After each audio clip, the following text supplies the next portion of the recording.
So I thought today I would talk to you about working with a chronic illness. I actually have 3 chronic illnesses, but I'm only going to talk about one of them today, and that is fibromyalgia. I've been diagnosed with it for 2 years now, and the first year was a real learning curve, really difficult. I spent a lot of time grieving for my life. If I'm honest, it was pretty rough. I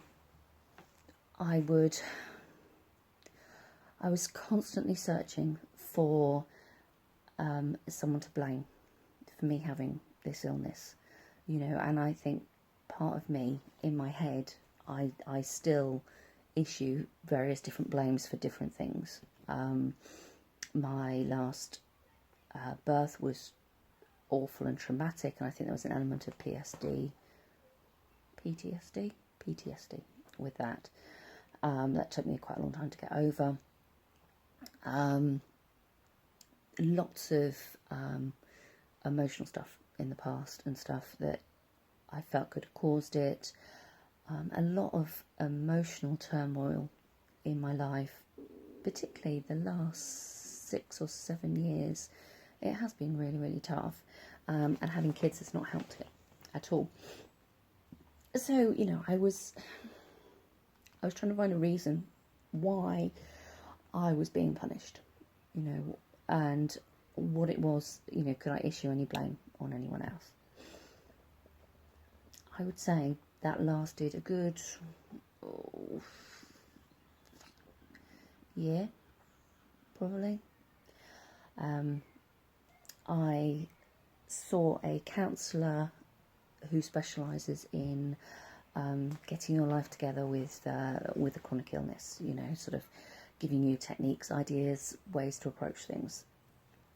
And that was kind of helpful, but there were elements in my life that I couldn't improve on.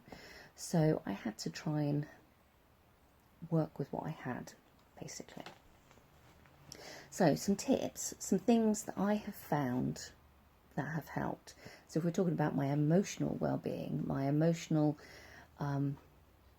understanding of fibromyalgia, it's been very much a level of acceptance and seeking out friends who have a similar or the same condition. So you've got someone to talk to and people who understand. I joined loads of Facebook groups as soon as I was diagnosed, and that was actually the worst thing I could do because that spiralled me terribly. I remember in the first year I had so many flare-ups, and I think a lot of it was because I was reading how all these people had fibro and how it was just getting progressively worse, and they were all applying for disability benefits and PIP and the disability badges for in the cars and all sorts of things like that, and it sort of led to this whole new level of anxiety. And I thought, I'm just going to get worse. It's degenerative.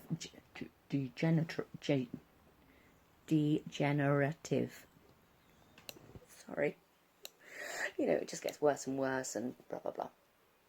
So that was pretty awful. The pain. So if you don't know about fibromyalgia, it's basically, there are various different elements to it. One is you're in chronic pain pretty much all the time. It doesn't tend to be skeletal, it's or muscular. Quite often it's, in the bizarrest, most randomest of places. They do say that some of it is neurological, but that does not mean that the pain is not there.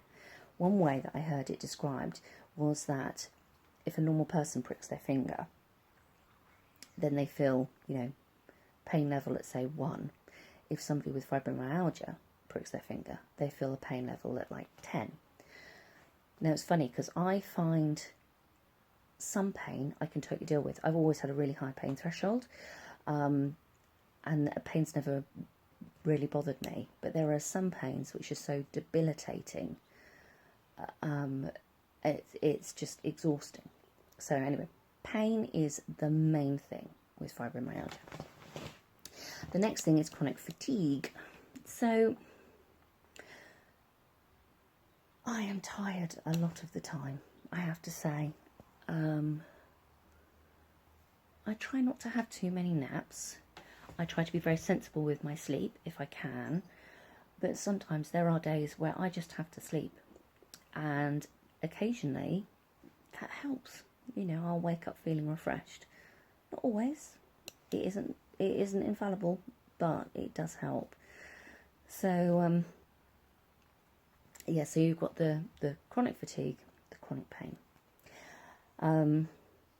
Another thing is brain fog. Mixing your words up, forgetting things, not getting things right. I mean, I've done things like invoice the wrong person, start talking to somebody and then thinking, actually, no, this is a completely different person to the person I thought it was. Sometimes I can just look at things and I just think, it's like trying to register its existence.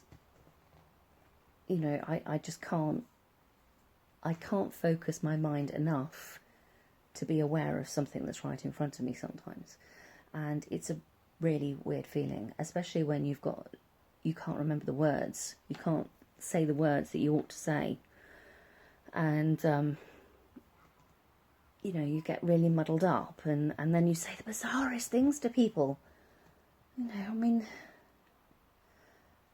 predictive text on my phone is really bad. Okay, so I end up sending messages to people that it's like once I sent something about being a pimp, whereas actually I was saying shop, but the word shop had got changed into the word pimp, and the sentence made a huge amount of sense if I was a pimp. Okay, so anyway, that is what my brain is like a lot of the time. It's trying to get the right words out, and that's really difficult sometimes. I used to be able to think off the top of my head. I used to do lessons because I used to work with kids. You know, if I hadn't planned anything, I could literally just take 20 kids into a hall and entertain them for half an hour without having any pre-planned lesson. And I don't know that I could do that now. In fact, I know I couldn't do that now. You know, I struggle to entertain my own children. So, it's like my brain has deteriorated. My memory has got really bad. And, yeah, I don't really know how to improve that. You know, mostly it's a case of you just got to keep using it or you lose it. So those are the three major things for me: pain, fatigue, and memory blips. Big blips. Okay, so how do I deal with these things? Now, sometimes you will find that to deal with something one day is great. You try and use it another day and it won't work at all. For me, the turning point was using CBD, which is a form of cannabis, but not the illegal kind. It's oil extracted from the hemp seed, but it's non-hallucinogenic and stuff. And that just sort of gave me my life back. I could manage my pain, and now I just take cocodamol and ibuprofen as and when I need it. So quite often I need to take a dose of it every day, but not always. And I don't tend to take more than one dose ever either. It's only if the pain is really, really bad. And if it's really, really bad, I quite often up my dose as well. I tried using the pipette and the liquid. That didn't work. For me, that did nothing. I moved on to capsules, and I get them on a sort of subscription basis. So I get them sent to me, so I don't even need to remember, which is great because, you know, I run out of medication all the time. And if I didn't have a reminder, I don't think I'd ever have any medication in. I would constantly be going to the doctor going, I've run out. So, okay, so that's... Sorry, I needed my hand back. I was holding the tripod. So, CBD, that's been really, really, really helpful. Other medication, I take antidepressants. That helps because if I can keep my stress level down and my depression low, it actually reduces the stress that my body is under. And the more stress my body is under, the more I sort of take it gets taken out physically, so the more exhausted I get, and in the more pain I get. So that's all sort of interlocked, as it were. So, but apart from that, I don't take any heavy medication. I'm terrified of going on the really, really strong painkillers. Another thing that has really helped has been my diet. So I have discovered over the past couple of years that wheat triggers it, sugar triggers it, and when I follow like a keto type diet, so if it's just protein and fat, the pain is substantially lower. I mean, I can completely tell when I have had something I shouldn't have had because it starts hurting. I had some ice cream for lunch today.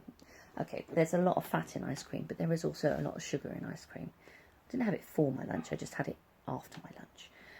And I can feel it in my fingers. My fingers are swollen and they hurt. So at the minute I can't do any drawing because they are sore. And that's because I had a bit of ice cream, you know. Some ice cream is better than other ice cream. You want an ice cream that's fuller, more fatty and less carby. But it's quite hard to find. So I don't tend to bother, but I do have a little bit. And then I had a banana in the ice cream, and the bananas are fatal. You know, I love bananas, but I can't actually eat them anymore because it makes the pain worse because they're so carby. So, yeah, in order to try and help, I do, when I can, it's so easy to slip up, isn't it? Especially when you're stressed. But I do find eliminating very sort of processed or sugary carbs from my diet and wheat makes a huge difference. In fact, what I tend to do is I tend to eat very unprocessed foods. So I'll have like chopped up lamb and fried cabbage, for example. Sounds horrible, but if you fry cabbage in butter, it tastes just like onions. You know, and that combination is really lovely. So, and I also do sort of intermittent fasting. So I only really have one meal a day. Tends to be about lunchtime. About 3 o'clock in the afternoon. I do eat peanuts, and a little amount of peanuts at breakfast time, just so I can take my medication, because I take a couple of medicines that, if I don't eat with them, it makes me feel really, really sick all day, and I can't deal with that as well. So I do have, like, you know, a couple of dozen little peanuts, mainly because they're full of protein and full of fat. So, you know, they don't really give me a sugar spike. So yeah, so that's food. Food is a hard one because I love food. I mean, there's lots of foods I don't like, don't get me wrong, but I love all the foods I shouldn't like. And it's very hard to say no, especially when you are exhausted. And I find quite often that when I am just in so much pain, that actually it's really hard to eat sensibly. I quite often just go up to the cupboards and just, I mean, I just look at things and think, no, I can't eat that, or I shouldn't eat that. And then I end up not eating because I am too tired to even make myself something. Or I'll see something of the kids and think, oh, well, at least it's something. You know, chocolate biscuit, I'll have that. It's really frustrating, to say the least. Okay, so another problem, exercise. I try to keep mobile. I try to exercise if I can. I had a special exercise plan at the gym that I got a reduced membership with a wellness counsellor, and I had a low impact gym workout, as it were. And that was great. But then I kept having flare-ups and I was too exhausted to go, and it made it just too expensive. So I actually stopped, and then we had lockdown. So, but I had done that for a couple of years. So I mean, it was quite good. I find things that I do most days are a bit of yoga, especially before I go to bed. It really helps with sciatic pain because I get that occasionally. So yeah, if I even just doing the plank, it helps my well-being a huge amount without being too over exertive. I try to do little walks. I'm getting better now. When I first started, I couldn't even walk my kids to school. Sorry, when I first was diagnosed, I couldn't walk my kids to school. And their school is about 1.5 miles away, I suppose. Before I was diagnosed, I was walking that and some, easily 15,000 steps a day. Wasn't bothering me in the least. Once I started getting these flare-ups, I was, sometimes just walking down the garden was exhausting, and I'd need to sleep. I was just too shattered. Now I can manage little walks, which is really good, and with my job I'm constantly getting up and moving around and things, because one of my other chronic illnesses is that I cannot sit for any length of time, stand for any length of time. I can't skip, run, stuff like that, because it's all quite damaging to my health, frustratingly, which is why the gym was quite good actually. So this is why I find yoga quite good, and I try to do little walks when I can. So, but I think the secret is not to push yourself too far, not to have these massive goals, but to do your best. Little and often is better than nothing at all. So yeah, that's the exercise front. I suppose the other thing is aids, things that help me in my day-to-day or when I go on holiday and things like that. So I have a stick. I would say I've used it once this year, but usually when I go on holiday I take it with me. It's particularly useful, I find, when going around National Trust places and stuff like that, where there is a lot of gardens that you want to explore, but you're going to get exhausted by walking so far, and I just find it helpful to have that support. I went around Harry Potter Studios and I took my stick with me because I wasn't sure if they had any other aids there, and it was slow going and I was just ridiculously shattered after doing the whole thing. But if I didn't have my stick, I think that would have just been not even possible, to be honest. I'd have been sat down at the beginning and not been able to do anything. So, I'm a bit nervous about using my stick, like, locally. I don't like people thinking that I'm ill, getting on people's sympathy who don't really care. I don't know if that makes any sense. I still find that really difficult, and that is another reason why I hope that I don't get worse. I don't want to have to apply for a disabled badge, things like that. People are really vicious. If you don't have an illness that's really, really visible, they're vicious with things like that. And I don't like confrontation. I don't know that I could deal with that. So, yeah, so I do have a stick, but I don't use it very often. What else do I have? Oh, I use hand supports, which I had one here. These are copper-lined gloves. These have been well used, as you can see. I've got several pairs, actually. And the only reason I took this off is because it's a bit too hot. I've not really used them that much this year, but last year I had them on pretty much constantly. Year before, even more so, actually. The copper, they're compression ones. I got them from Amazon. I've got various different sorts. I've got some that are this sort of black, thin stuff with rubbery grips on. I hate the rubbery grips, they're such a pain. But these are copper infused. And then I've got grey ones, which are just compression ones. And they are great. Whenever my hands feel even slightly bad, I put them on and it makes such a difference. It really does. But in this heat, when your hands are... the heat plays havoc with fibro. So that doesn't help really. What else do I have aids-wise?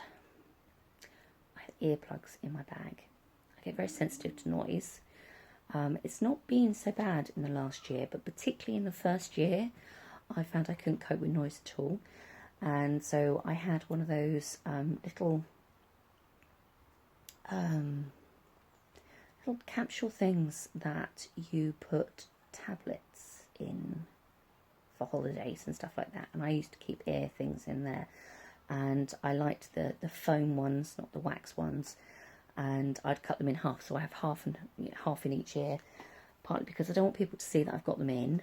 And also, I hate all this massive amount coming out your ear. So, yeah, I remember going to concerts with those in. I have to wear them at the cinema because the cinema's just too loud.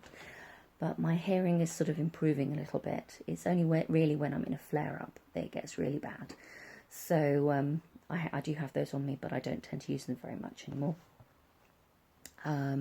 Cool wipes, like wet wipe things. I find the heat, it makes my level of comfort just so much worse. I mean, it's bad enough being in pain and feeling swollen and horrible, but then to be in pain and swollen and horrible and hot as well, that's just horrible. Sorry, hair up or down, it depends how hot I'm feeling. A bit of a... Anyway, so I suppose after AIDS there is how I deal with the heat and how I deal with the cold. I find that real chills make the fibro worse, so I try not to go out with not much on. I don't mean not much on, I mean without enough layers on. Thin layers are better because then I can layer them up, layer them down, especially if I get hot flushes at the wrong time.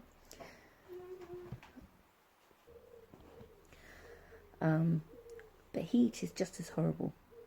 You're really hot, I find I have to have a fan on nearly every night, but the fan gets really, really cold. Now I can't sleep without the fan, but if I have if I don't have the duvet over me, it is too cold and then the pain starts kicking in again. So it's fibromyalgia is like a whole bundle of complete and utter contradictions, and it is just an absolute nightmare because what works for you one day does not work for you the next day. So how do I work with fibro? How do I run a small business? It's all about pacing yourself. I'm not very good at it. I'm still not very good at it, but I am beginning to recognise the signs. So sometimes I will go and have a nap for a couple of hours before I get stuck into work. If I start making mistakes at work or I start getting fatigued at work, and then I will stop and go and have a lie down. There are certain things I can eat to sort of boost my levels of fatigue. I take energy tablets, unfortunately, but that does help.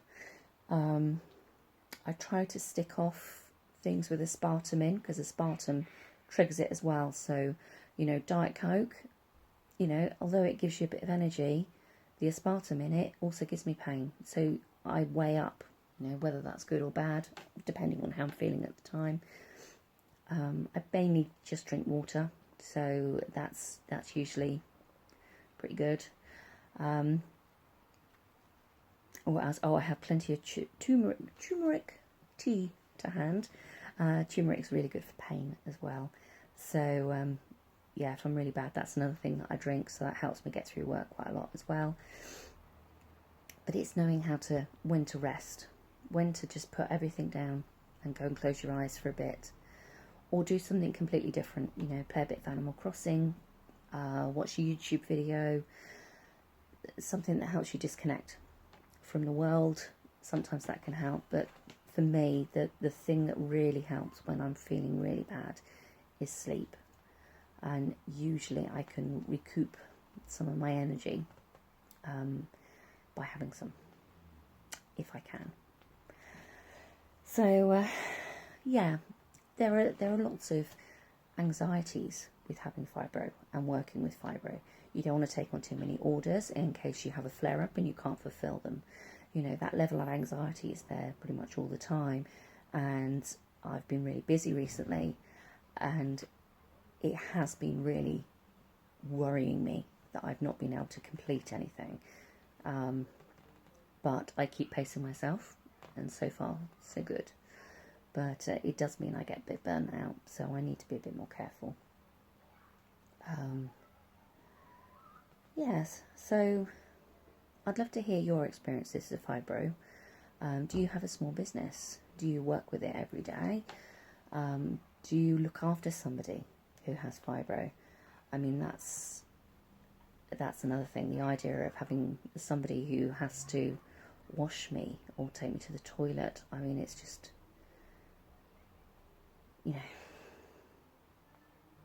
fibromyalgia is really, really scary, and I am just really pleased that I have found ways to deal with it at my level that I can live.